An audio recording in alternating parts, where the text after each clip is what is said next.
What's going on? The Yankees have finally made a move that's not bringing back one of their big guys. They're bringing in a new big guy, and that is Carlos Rodon. So let's break it down. Welcome to Smarter Baseball, where we deep dive into everything going on throughout Major League Baseball.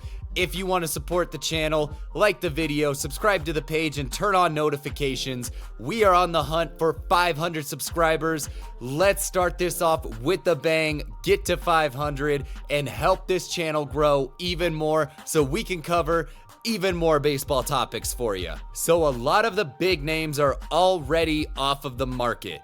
That's only increased the interest in the guys remaining, and Carlos Rodon has finalized a deal with the New York Yankees. The 30-year-old signed a 6-year, $162 million deal that comes out to $27 million AAV, and it's going to run from his age 30 through his age 35 seasons, from 2023 through 2028. So far throughout his career, 8 years in the major leagues, Rodon has pitched in 152 games, starting 147, going 847 and a thirds innings pitched with a 3.60 ERA, backed up by a 3.59 fielding independent pitching, which is good for a 115 ERA plus, and he's racked up 16.6 baseball reference WAR and 18.1 Fangraphs WAR. Rodon's always been a strikeout pitcher, and even though he's struggled with walks at times, he's pretty much usually around the zone. The problem is that he doesn't get a whole lot of chases when he does miss, but when he's in the zone, guys are whiffing a lot. When guys do make contact with them, they can tend to hit him pretty hard, but that's not unusual for a power pitcher like Rodon. He manages to miss a lot of barrels though, so despite the fact that he does give up quite a few homers per fly ball, he's limiting the amount of times that ends up happening, so overall he doesn't give up a whole lot of home runs. The way that he limits this damage is despite the fact that he does have a higher launch angle and gives up quite a few more fly balls and liners than your average pitcher, they're more to the opposite field than your average pitcher. So he's getting guys that are behind the ball and popping it up weakly or weaker than if they were to turn on his stuff, which they're already hitting hard. Now, Rodon had a little bit of a slow start to his career, mainly because of injuries, but he's picked it up over the last 2 years, becoming one of the better pitchers and earning all-star nods both last season and this season. So now let's talk about this season, 2022. In 31 games started, he went 178 innings pitched with a 2.88 ERA and a 2.25 FIP. That's good for a 140 ERA plus, and he racked up 5.4 baseball reference WAR and 6.2 FWAR, which again, for WAR, a 5 WAR season is about all-star level. Now he's turned into this pitcher because by getting in the zone just a little bit more, his strikeouts have jumped up to insane levels, and he's managed to get his walk rate down below average. Guys are starting to chase a lot more and still whiffing even more. He still has the tendency to get hit pretty hard, and his barrel percentage actually jumped up a little bit this season, but he kept the homers per fly ball and home run percentage down significantly. So when he did get hit hard, he kept the ball in the ballpark. And he did this by doubling down on the type of contact that he's giving up. His launch angle increased a lot, so his fly ball percentage went up a ton.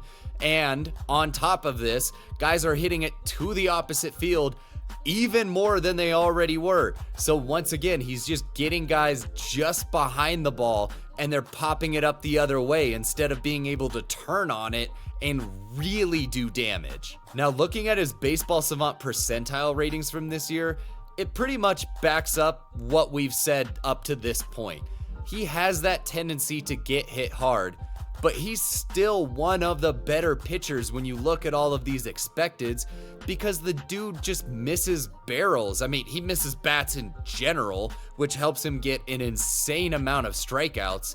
now that guys are chasing because he's not out of the zone quite as much. He's managed to get the walks under control and now is above average. And if there's one thing that jumped out from 2020 up until 2022, where he really has developed into this pitcher that we see now, he has increased his fastball usage about 10% from 51.1 to 61.2. That's just over 10.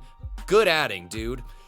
On top of this, he dropped his changeup usage from 18.8% in 2020 down to 2% last year. So pretty much gave up on it, while introducing a curveball that he's steadily increased over the last 2 years up to about 5%.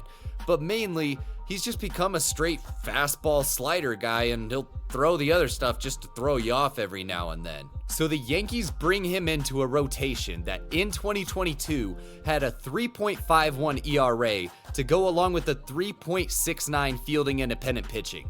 They managed to get some strikeouts while really limiting the walks, and this all led them to getting 13.7 FWAR, which ranked them 10th in Major League Baseball. So this was an arguably good rotation in 2022, but there's two main reasons why the Yankees make this move. And first one, just on the surface level, you have Jameson Taillon leaving in free agency, so you have a spot open in the rotation. You need to bring somebody in.